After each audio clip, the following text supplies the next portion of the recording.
And these stories are not only related just to baseball, it's in general any athletics or event that a coach needs to assist his players in some way. Yeah, most of the stories are written with a baseball angle, but they're not all baseball. Any volleyball coach can use them. The volleyball coach at Venice High School uses the stories all the time. He's a 4-time state champion, and I got people calling me from all sports, and FCA directors wanting to get to grab some kids' attention before they share with them. So these stories can be used any sport.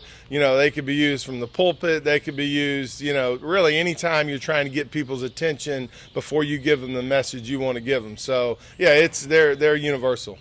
And you're still in contact with your mentors today. You talk to them regularly.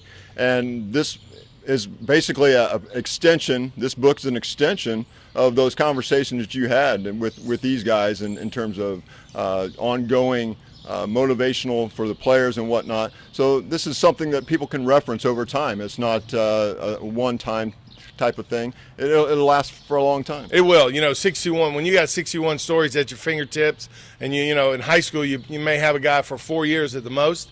You recycle the stories every 4 years. Plus, we'll probably write more. But there's stories for every situation. Like there's stories that if you're playing a team that you should really beat. And sometimes you lose focus on those kind of teams. There's stories to make you focus during those teams. There's stories for the unbeatable team, the team that you feel like, man, they're just so much better than we are. It's going to take a miracle for us to beat them. And we got those stories that get players focused on, focusing on the smaller picture, pitch by pitch, or shot by shot, or play by play. That just takes the overwhelmingness out of beating a really good team, and focuses it on the here and now and what we can do right now to be successful today.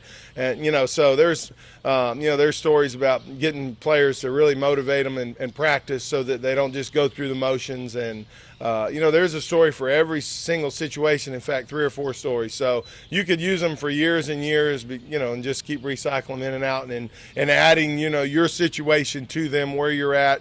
And plus they'll inspire you to think of stories on your own. That happens to us all the time. We'll be playing a tough team, and all of a sudden you say, what, I heard this on the news today. This is relevant to these kids. Let's build this into a motivational story, and it's just an ongoing thing. So it's exciting. I'm excited to get it out. Skip Bertman wrote the foreword to my book, so it doesn't get any better, and we're really excited about it.